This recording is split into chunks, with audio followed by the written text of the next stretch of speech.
ಅದರಲ್ಲೂ ಕೃಷಿ ಆಧಾರಿತ ಬಟ್ಟೆ ತಯಾರಿಕೆ, ಬಟ್ಟೆ ಜೊತೆಗೆ ಎಣ್ಣೆ ತಯಾರಿಕೆ, ಇದ್ರ ಬಗ್ಗೆ ಯಾರಿಗೂ ಕಾಳಜಿನೂ ಇಲ್ಲ. ಮತ್ತು ಏನಾದರೂ ಬರೀ ಇಂಪೋರ್ಟ್ ಮಾಡ್ಕೊಳ್ಳೋದು ಮತ್ತೊಂದು ದೇಶದಿಂದ ಹೇಳ್ತಿಲ್ಲ. ಈಗ ಆಲ್ರೆಡಿ ಅನೇಕ ಸಲ ಮಾತಾಡಿದರೆ ಎಣ್ಣೆ ನಮ್ಮಲ್ಲಿ ಸಾಕಷ್ಟು ಭೂಮಿ ಅದ ಎಣ್ಣೆ ತಯಾರು ಮಾಡೋದಕ್ಕಾಗಿ. ಅದರಲ್ಲೂ ತಿನ್ನೋ ಎಣ್ಣೆ ಎಳ್ಳಿರ್ಬೋದು, ಗಾಣದ ಎಣ್ಣೆ ಅಂತ ಹೇಳ್ತಲ್ಲ, ಎಳ್ಳು, ಶೇಂಗಾ, ಮುಂದೆ ಅದೇ ಕಾಲಕ್ಕೆ ಸನ್ಫ್ಲವರ, ಅನೇಕ ಕುಸುಬಿ, ಇವೆಲ್ಲವೂ ಎಣ್ಣೆ ಪದಾರ್ಥಗಳು. ಇವುಗಳನ್ನು ನಾವು ಉಪಯೋಗ ಮಾಡ್ಕೊಂಡು ನಮ್ಮ ಹಳ್ಳಿಗಳಲ್ಲಿ ಎಣ್ಣೆ ಕೇಂದ್ರ ಮಾಡ್ಕೊಳ್ಳೋಂಥ ಮತ್ತು ಅದೇ ಕಾಲ ಬಟ್ಟೆ ಕೇಂದ್ರ ಮಾಡ್ಕೊಳ್ಳೋಂಥ ಯಾವ ವಿಚಾರ ನಮ್ಮಲ್ಲಿಲ್ಲ.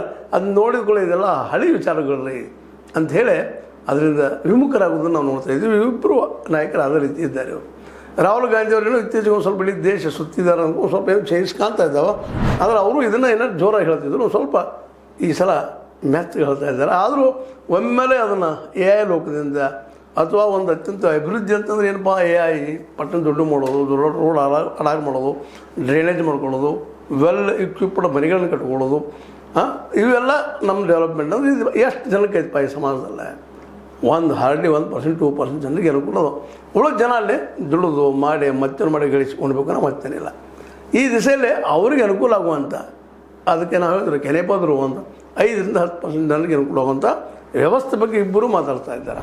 ಆದರೆ ಇಡೀ ದೇಶಕ್ಕೆ ಉದ್ಯೋಗ ಸೃಷ್ಟಿ ಮಾಡುವಂಥ ಕೆಲಸದ ಈ ಕೃಷಿ, ಆ ಕೃಷಿಗೆ ಬೇಕಾಗಿದ್ದ ಮಾರ್ಕೆಟ, ಅವ್ರಿಗೆ ಮಾರ್ಕೆಟ್ ಸ್ವತಃ ರೈತನ ಕೈ ಕೊಡುವಂಥದ್ದು, ಮತ್ತು ಎಲ್ಲ ಹಳ್ಳಿಗಳಿಗೆ ಎಲ್ಲ ಭೂಮಿಗೆ ನೀರು ಹೋಗಿ ಮುಟ್ಟುವಂಥ ಯೋಜನೆಗಳನ್ನ ಇಲ್ಲಿ ಮಾಡ್ತಾರೆ. ಆಗಿದೆ ಯೋಜನೆ ಇಲ್ಲ ಅಂತಾರೆ. ಕೃಷ್ಣ ಯೋಜನೆ ಅದ, ಮತ್ತೊಂದು ಅದ, ಕಾವೇರಿ ಅದ, ಇವೆಲ್ಲ ಇದ್ದರೂ ಸಹಿತ ಇವೇನಾಗಿದೆಪ್ಪ ಅಂತಂದ್ರೆ ಇಡೀ ನಮ್ಮ ರೈತ ಸಮುದಾಯವನ್ನು, ನಮ್ಮ ಸಮುದಾಯವನ್ನು ಎತ್ತಿ ನಿಲ್ಲಿಸುವಲ್ಲಿ ಸಾಕಾಗ್ತಾ ಇಲ್ಲ ನೀರು ಅಂತೇಳಿ. ನೀರಿಗಾಗಿ ನಾವು ಕಾಳ್ತೀವಿ, ನೋಡ್ತಾ ಇದ್ದೀವಿ. ಆಂಧ್ರ ಜೊತೆ ಜಗಳದ, ನಮ್ಮ ನೀರಿನ ತೆಲಂಗಾಣ ಜೊತೆ ಜಗಳದ, ತಮಿಳ್ನಾಡು ಜೊತೆ ಜಗಳದ. ಯಾಕಪ್ಪ ಅಂತಂದ್ರೆ ನೀರು ಇದ್ದಷ್ಟು ನಾವು ಹೆಚ್ಚು ಬೆಳೀಲಿಕ್ಕೆ ಸಾಧ್ಯ.